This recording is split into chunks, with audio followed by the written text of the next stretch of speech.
Women have gotten this messaging that if you love people, you sacrifice your needs for the good of your family. They don't have needs. That's a good mom or a good wife or whatever.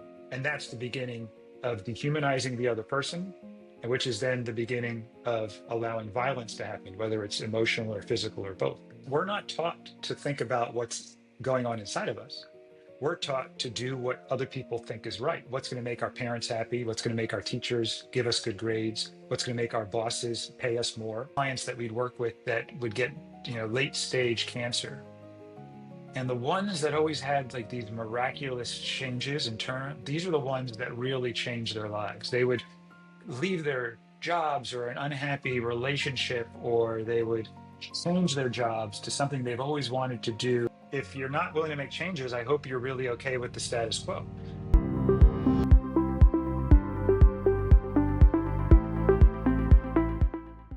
Hello, I'm Dr. Niki Davis, and this is the Plant-Based Support Podcast, where we share evidence-based wisdom, real stories, and support for your journey to better health through plant-based living.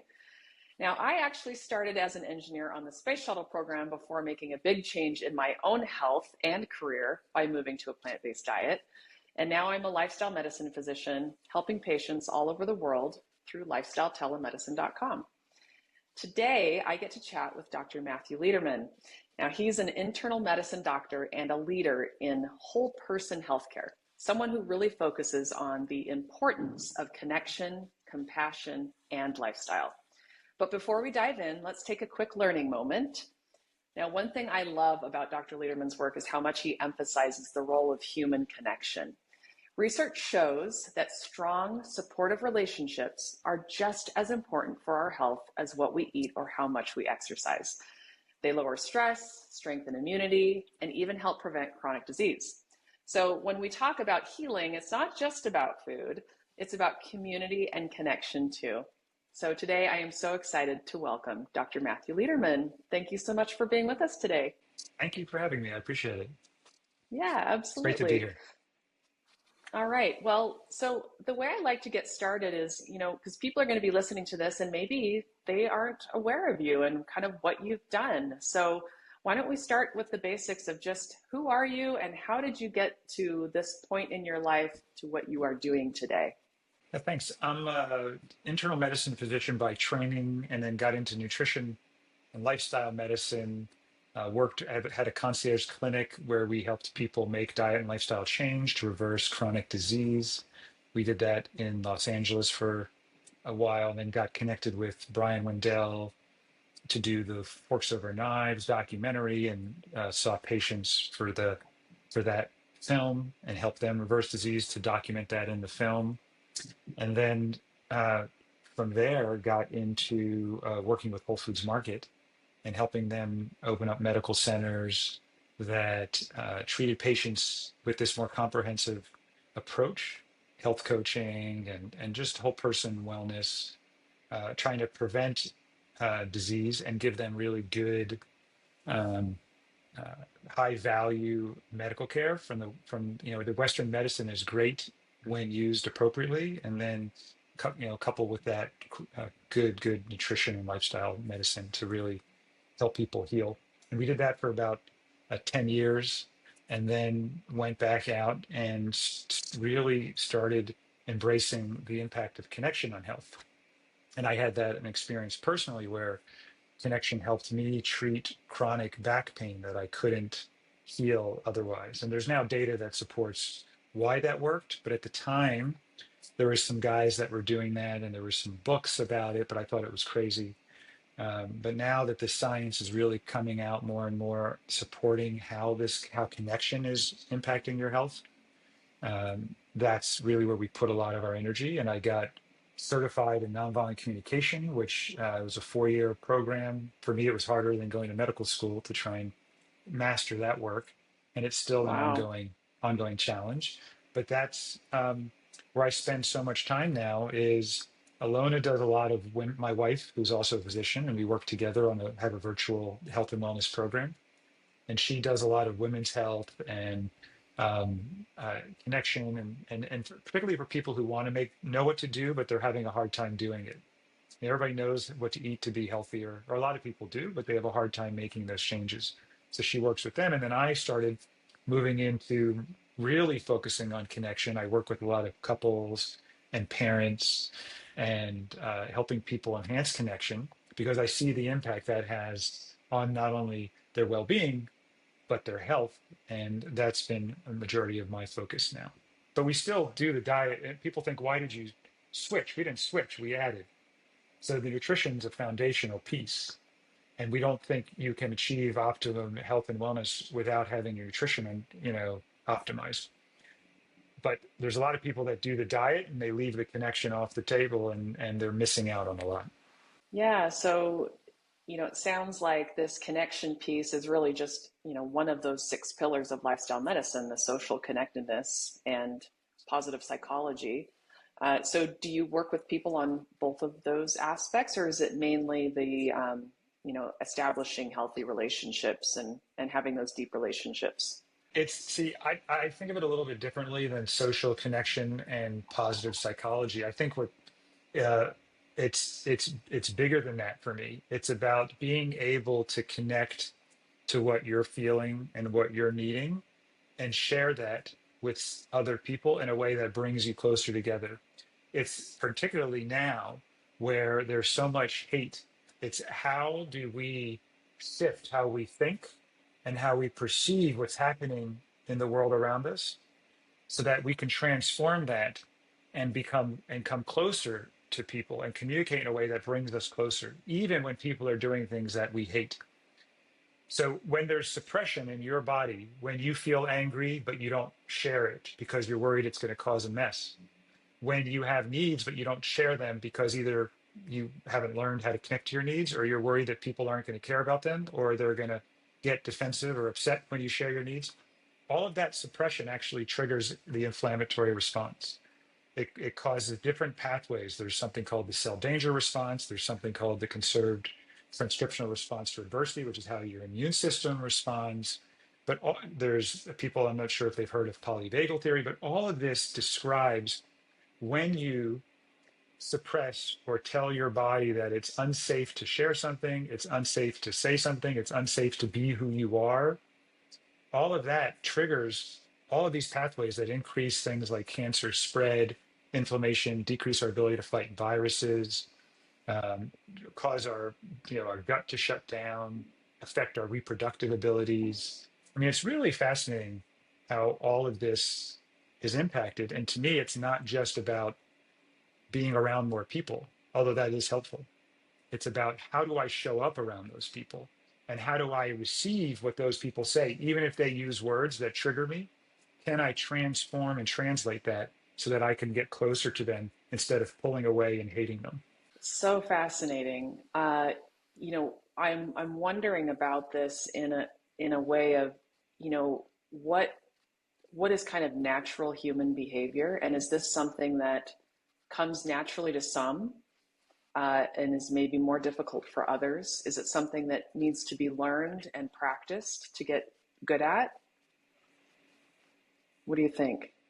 Yeah, so that's a good question.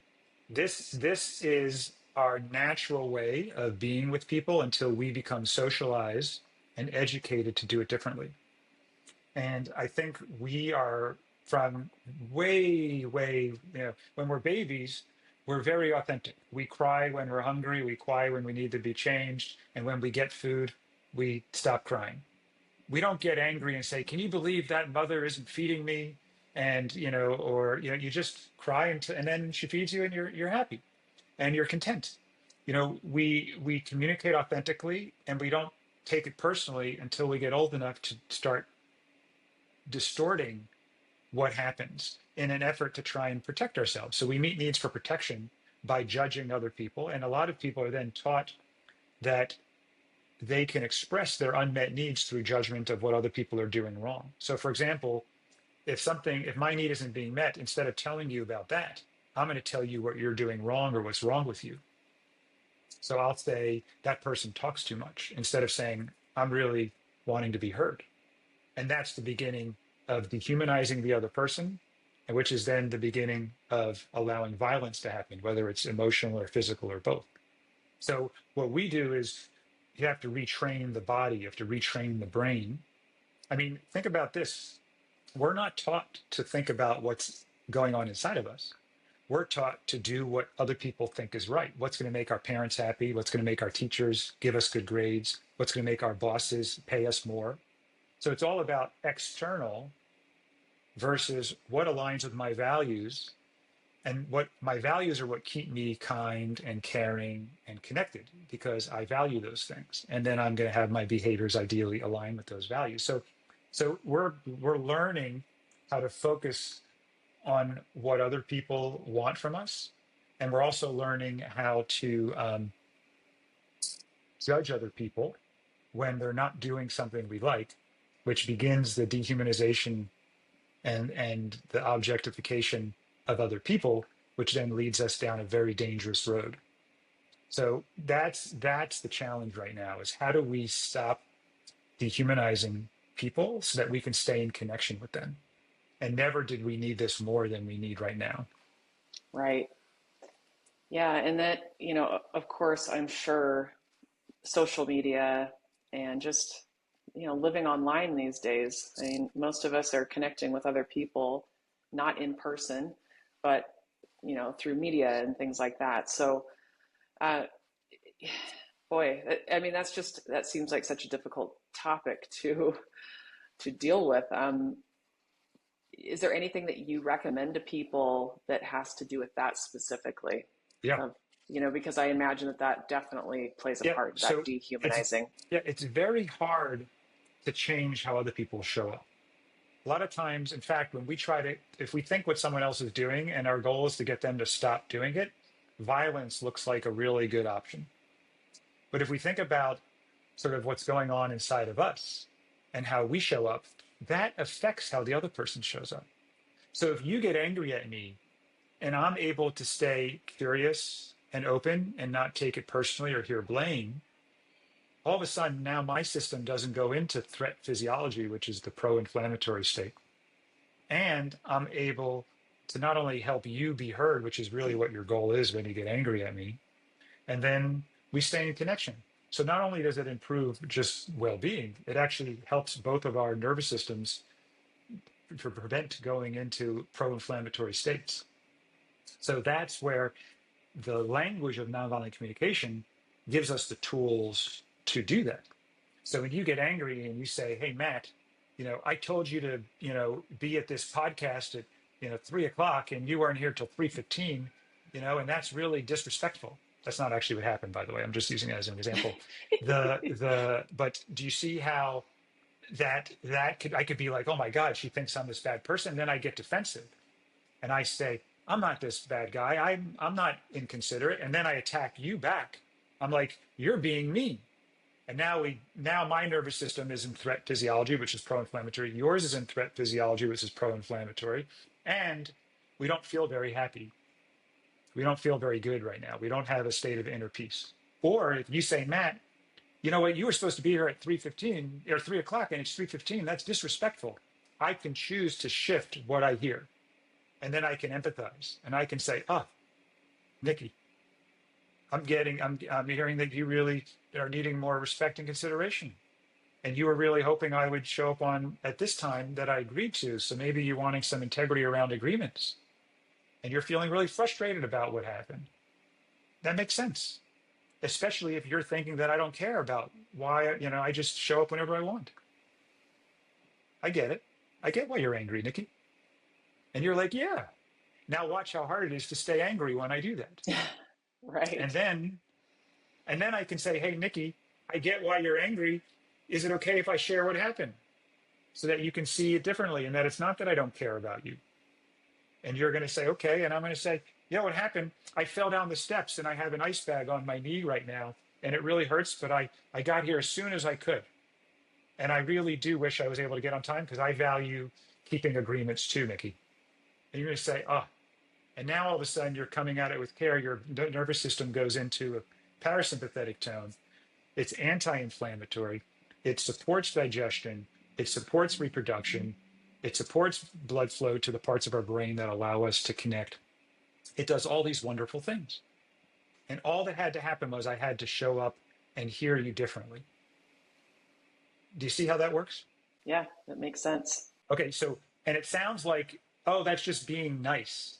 And it's not about being nice. It's about what feels better in my body. I mean, it's great that it has a positive impact on you, but when I show up with connection and care for you and for me, all of a sudden my body feels better. And not only does it feel better on just to me, physically, I now know from all the studies that are coming out, I know that my immune system is transcribing different genes based on the fact that I'm in this pro connected state. I know that the ATP that's coming out of my cells and the mitochondria are forming differently in my body and this is happening second to second, minute to minute. I know that my blood flow is different. I know that the messages coming from my vagus nerve to all of my organs in my gut and my kidneys and my lungs and my heart are firing different in a way that supports them to function optimally. So do you see what I'm saying? Like, to me, it's great that the food is there, but why not do this too? Yeah. Yeah. Um, so having said that, I would love to hear if you have any, cases. I mean, of course, not sharing anything specific or any names, but if you've seen any success stories or improvements in people by not only adding the plant foods and just a healthy lifestyle in general, but this piece that we've been talking about today. Yeah, I can actually give you a personal story. My daughter, Kylie, who's 13, who's been very open about her Crohn's disease, and she got Crohn's disease. She was on sort of a junk food vegan diet, and she got it at a time where we were moved away from some family, and she was pretty isolated and dealing with some bullying in school, and she transitioned to homeschool, and she got this Crohn's disease, that an inflammation number, let's say around 500. They measure inflammation, the calprotectin. It was a measure of inflammation in the gut, and her number was high. And we decided to move back to be near family and to start in a different school. And we changed her diet to a really healthy, whole food, plant based diet. And that number went down to like 120. And normal is like, borderline is like 50 to 100. So she was like very low level. And we're like, okay, she's getting there. But then what happened when she went to this new school? She started having disconnection at the school. And she was having some trouble there. And what happened was the number started going up, but we didn't know that it was because of that. And we were this super clean. I mean, you should see the diet that she was on, and nothing seemed to get it. The inflammation went back up to that level of 500. And we couldn't figure it out. We couldn't figure out like what else. There's physically nothing else to change in her diet. We optimized all of the the vitamin D and everything else. And we were getting to the point where her school was really isolating for her, where the kids would sometimes like not talk to her for a day, and she wouldn't know what was happening, and she'd be like, I don't even know why they're mad, but they're not talking to me and they're saying mean things. And so it's this chronic unpredictable stress is one of the most toxic things for the body, where it's like this slow drip of unpredictability and isolation and loneliness, and that's what she was going through. And at the end of this past school year, which was the end of May, we checked her numbers and it was like still at the 500 level. And we were basically like, okay, she's gonna have to go on biologic drugs to suppress her immune system. And we kept the diet the same, but she finished school, and she knew we were moving to another place, so she was gonna have to start at a new school. We actually moved from Los Angeles to Princeton, New Jersey. And at the same time, she started this theater class, which she loves. She loves musical theater, and she was doing this for the entire summer. And she would come home smiling, and she'd say, "People are so nice, Dad, and these are my people, Dad. Why can't everybody be this nice?" And 2 months later, we checked this number again right before we left, and it was 90. Nothing Wow. changed in the diet. For 2 years, we've been battling and figuring out, what is it? We can't figure it out. And this is the only thing that changed. I mean, to me, I almost fell on the floor because I knew it was important, but we were controlling her diet. We know exactly what she's eating, and we were controlling her diet before. And the only thing that changed was she was in an environment where she was supported, she felt safe, She was connected, and it was just so powerful that she was able to experience this meaning and purpose and connection and safety and love that her immune system responded within a matter of months. That's how quickly it can happen. So the fact that we were controlling her diet basically shows that that was a constant the entire time. But and the only thing that changed was she was in this environment where now she's feeling safe and supported, and there's connection and care, and there's meaning, and she's getting up in the morning and happy to be with these people, and like not going into threat physiology every morning, every day for 2 months, and her entire nervous system shifted. Wow. So I guess, that's incredible, but it's also very challenging because, there's only so much that we can control in our environment, what we're exposed to. So, can you share kind of what the plan is going forward, knowing this about her experience? Yeah, so it's very important that people don't think I have to move and leave my job. Although it's interesting. I used to tell Alona when I have these clients that we'd work with that would get late stage cancer, and the ones that always had like these miraculous changes in turn, these are the ones that really changed their lives. They would leave their jobs or an unhappy relationship, or they would change their jobs to something they've always wanted to do, and they would move to some place they always wanted to live, and they would take up these activities that they always wanted to take up, and all of a sudden their bodies would shift, and these would be the ones. And so I used to tell people, I don't know exactly the science behind it, but it seems like people that take on like these, become triathletes, and they find this new job that they're passionate about, and there's something there beyond just, the diet changes. And I think it comes back to that meaning and purpose, and and connection, and and ultimately that leads to what helps the nervous system feel safe, and it shifts physiology in a way that not only allows us to stop spreading cancer, but allows our immune systems to fight cancer and do all sorts of other things that are health promoting. So uh, so that's what I tell people. Is I say what you need to do is make sure we're meeting these needs for meaning and purpose. Why are you getting up in the morning? We need to make sure you do feel safe and supported. We need to know that you're feeling connected and you're meeting needs for intimacy and love. And it doesn't mean you have to get married. It means that we have to find ways to meet these needs. There's lots of strategies. And we've got to make sure that you're not alone, that you're not feeling lonely and isolated. And some people, they just need one friend and they're just thriving. They're doing really well. And other people, they need something different. And it's helping people figure out what's going to meet their needs for this connection and love and intimacy and meaning and purpose and trust and safety. And once we figure all of that out, then can they take action to make those changes? And like I said, it doesn't have to be, where they completely throw their life up in the air. It can be. And sometimes that's the easiest way to make some major changes, but it doesn't have to be that way. So Well, Kylie is learning how to connect.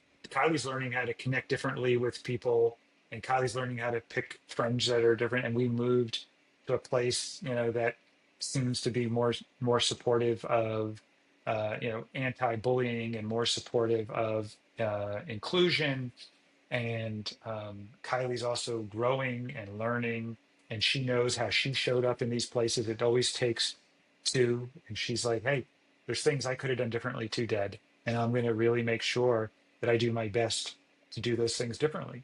You know, for example, she used to say that she would take things personally, and if she wasn't included, rather than speaking up, she would go to a hurt place.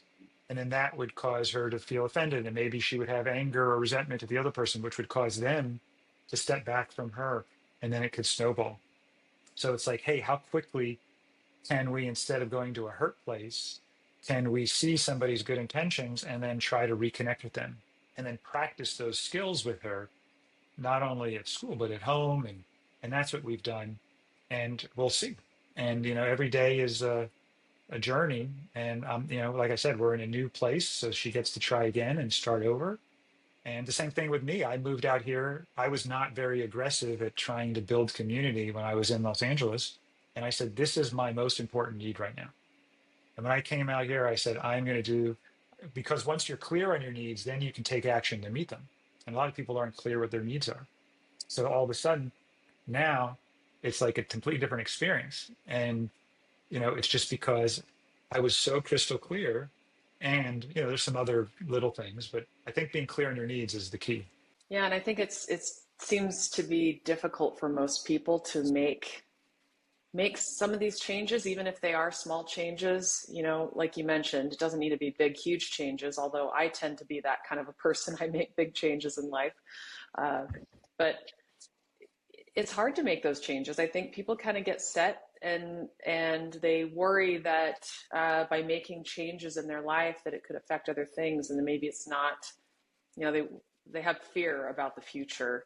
How do you talk to people who are fearful of making changes that help support their needs? Yeah. I mean, the fear is valid. And at the same time, I guess if you're not willing to make changes, I hope you're really okay with the status quo. And if you're not okay with the status quo, most people start to make changes when the pain of the status quo becomes higher than the fear of change. And Yeah.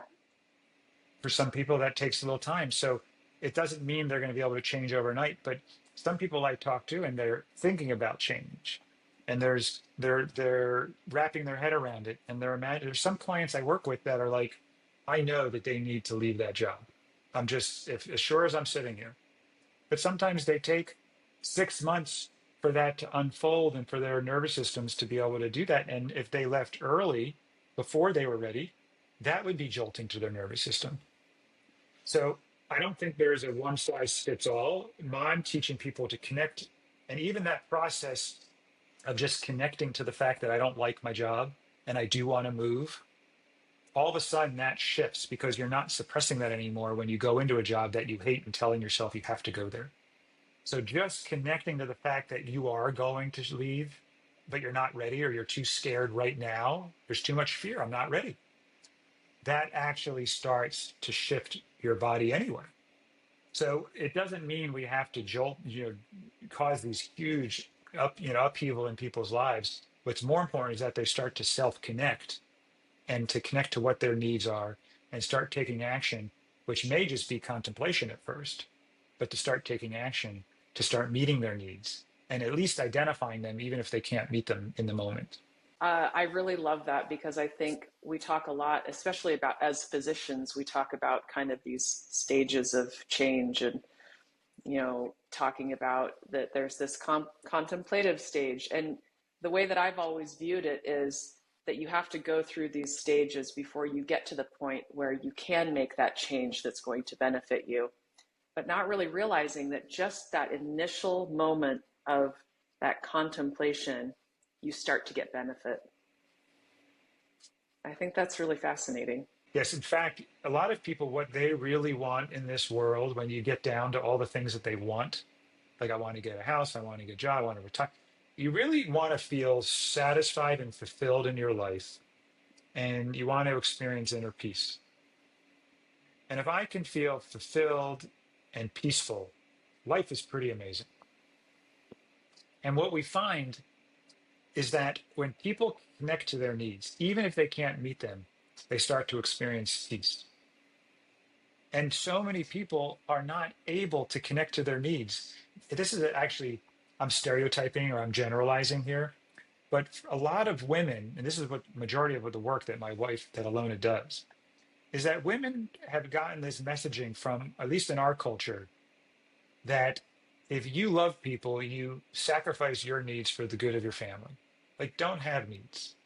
It's important to just do what's best for your family because that's what a good mom or a good wife or whatever. So they've learned to not even connect to their needs. And all of a sudden they're like, wait a second, I have needs? This is like a new thing for me.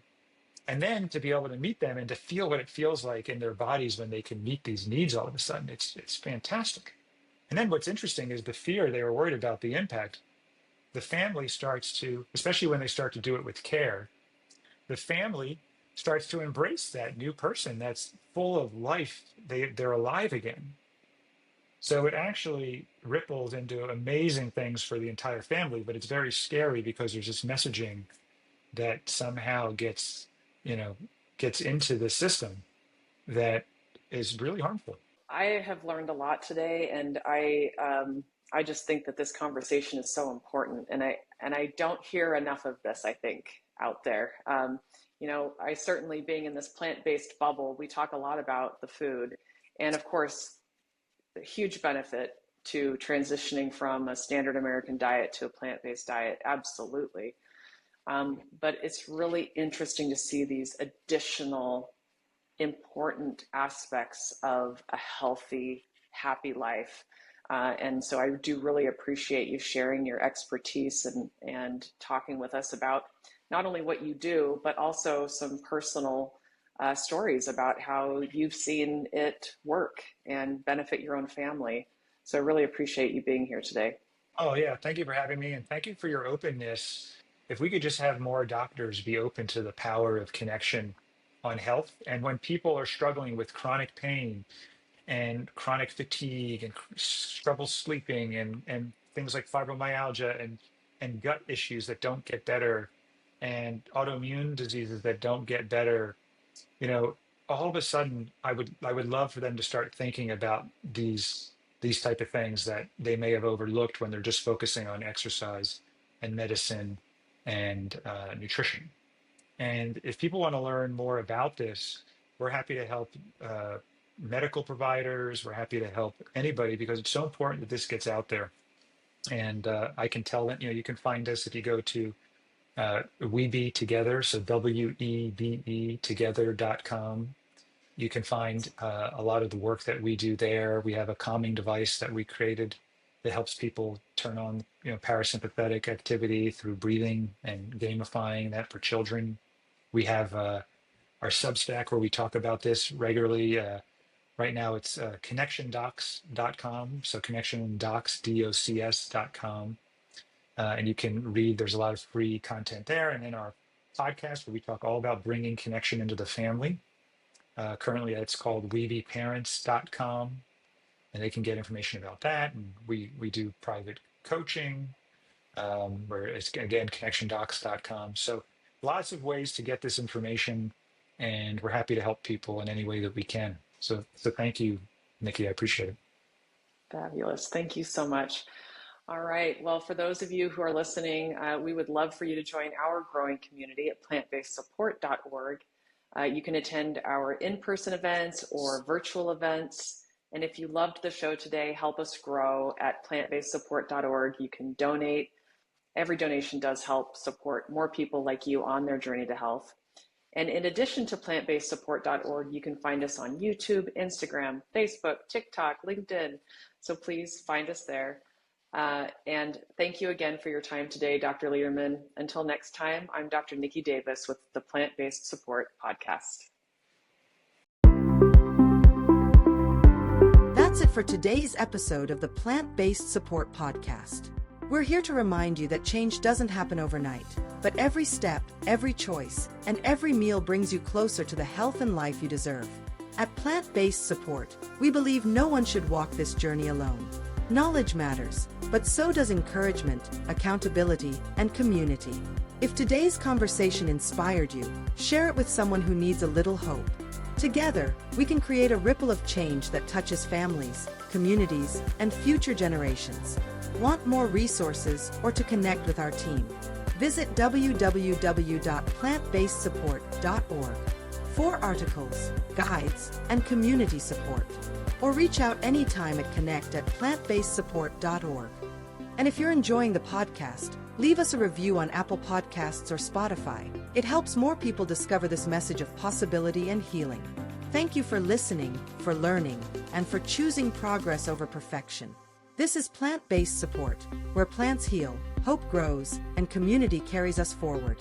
Until next time, keep moving toward health, and remember, you're not in this alone.